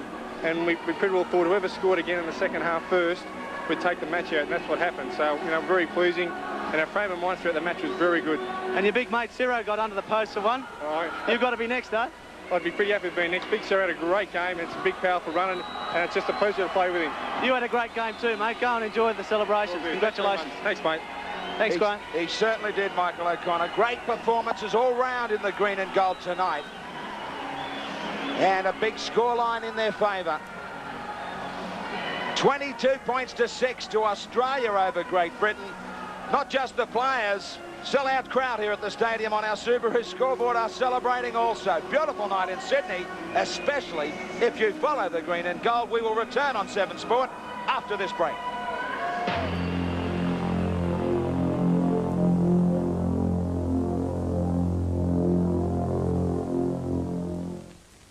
Back to Sydney, 22 to 6. The 106th Test clash between Australia and Great Britain. It is now square at 51 apiece in all those matches together, with 4 drawn.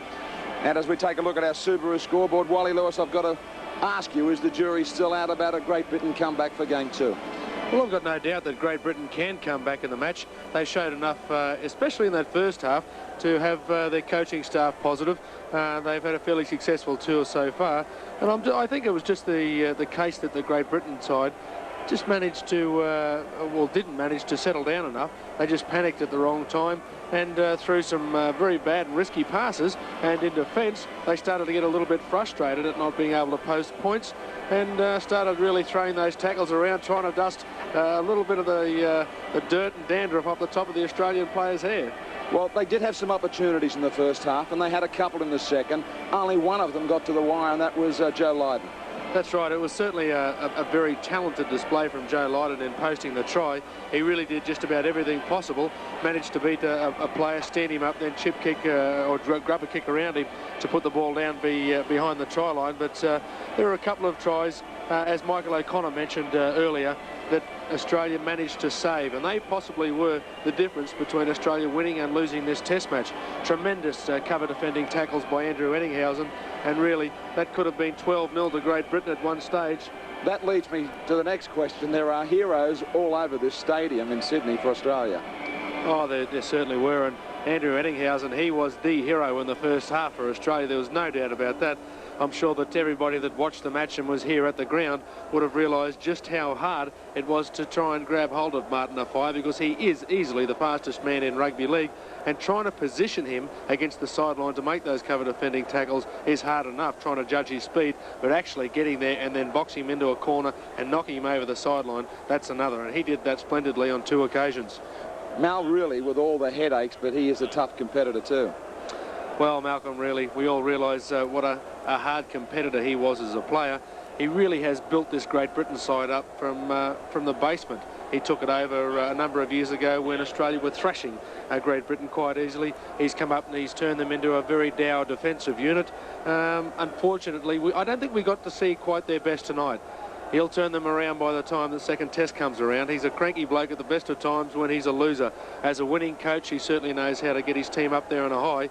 Now I'm sure he's going to make sure that his players leave no stone unturned in the chance to try and grab a test series victory over their rival opponents. Well, Australia gave plenty of headaches to Great Britain tonight, and headaches too for the Seven Sport commentary team in settling on our MMI man of the match. Here he is with Pat Welsh.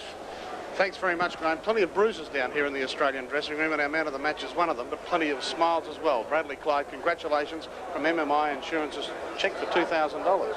Thanks very much. That's a fantastic award. It was a full-team effort out there tonight. Everyone got in and done their fair share of work, and I believe, you know, we've got 2 more to go, and we'll be just as intense for the next 2, I hope. You took the words out of my mouth. There was no real standout performance, and obviously you were the best, voted by our judges from a great team performance.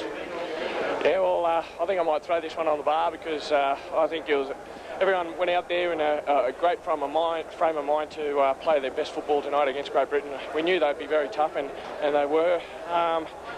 This time, when we play them down in Melbourne, we won't be taking them lightly at all. We'll be playing a natural game like we did tonight, and let's hope so it's the same result. A few heart flutters when O'Fire made those early busts? Yeah, it was. Martin O'Fire's tremendous speed. He ran around me one time, and I had no chance of getting him. Our flying fullback, Andrew Ettinghausen, he covered him very well, and Andrew played a very good game. Now you've got that knee heavily packed in ice. How is it? Yeah, I'm on the bench for the weekend with the Canberra side, and it's just precautionary, really. Tough time of year for the representative players, isn't it? It is. We've got to back up a couple of days after each game. It you know, puts a bit of pressure on the body, but I mean, we're professional athletes. We expect to do that sort of thing these days. All right, Brad, congratulations again. A fantastic performance tonight. Australia getting home, and you're looking forward to Melbourne. Yeah, most definitely, and thanks to MMI. Okay, $2,000, and our man of the match is Bradley Clyde tonight, Graeme. Yeah, MMI man of the match, $2,000, Wally Lewis. That might help him think about other things away from Canberra even. Yes, there's some very cheap homes up on the Gold Coast at the moment, Graeme. You'd love to have him. Well, I'm sure any club in the Winfield Cup would love to have the talented lock forward services. You can just see whether it's an open attacking game or a dour defensive effort. He's one of the best players on the field every single game he plays, and from playing against the bloke in State of Origin football to watching him represent his country, you can't help but admire the bloke. He's extremely talented. He's a terrific bloke off the field, and really is what rugby league is all about. He's a real role model for the game. He was a champion for Australia tonight. Well, stay with us right here on Channel 7 as we review a marvellous performance by Australia in the second half back at the stadium after this break.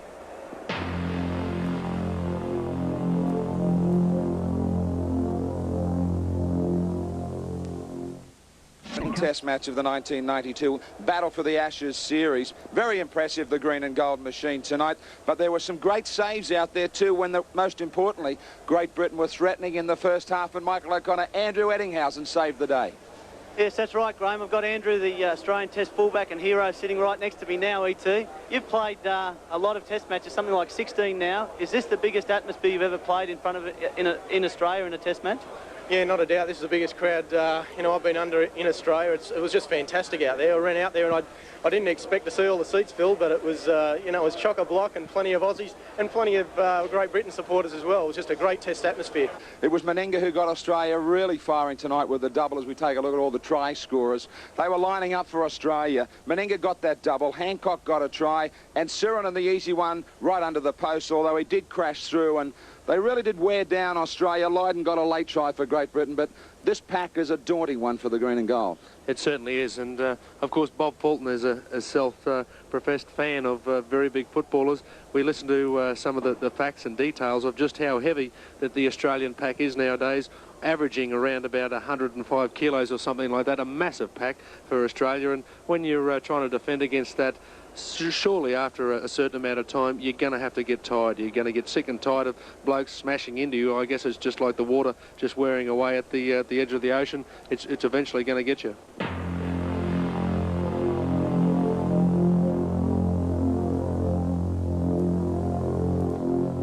Out on this first test, nothing left but a few ghosts around this stadium now. Ghosts to haunt Great Britain as far as the second test is concerned. Wally, what happens from here? Well, I think the Great Britain side have naturally got to sit down and try and work out exactly where they went wrong.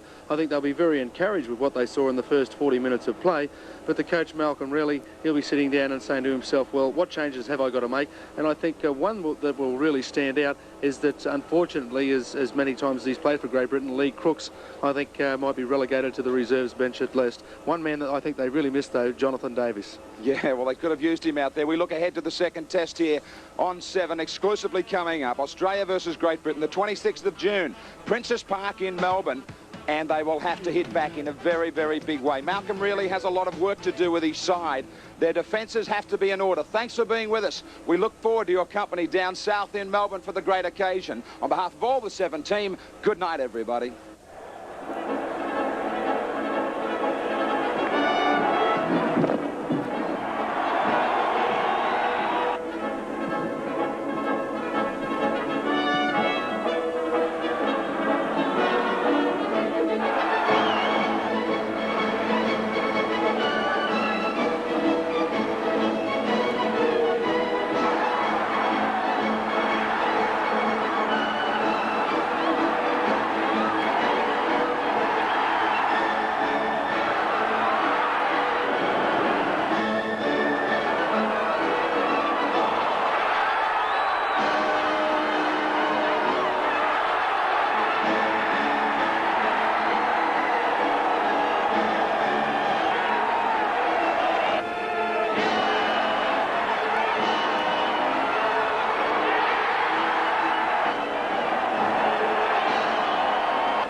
This has been another 7 Sport production, the network of the 1992 Barcelona Olympics.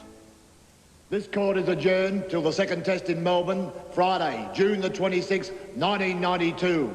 Oh, fair go, Gov. Ain't we had enough? Yes, Your Honour. I really must get home. Mumsy will have tea ready.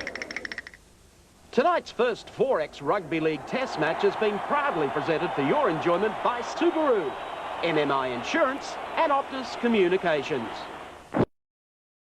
The Ikalitahi 15s rugby team is boosting with confidence ahead of their opening match Nation Cup match against the Flying Fijians. With the presence of former Wallaby Israel Folau and former All Blacks Charles Pitau and Malaka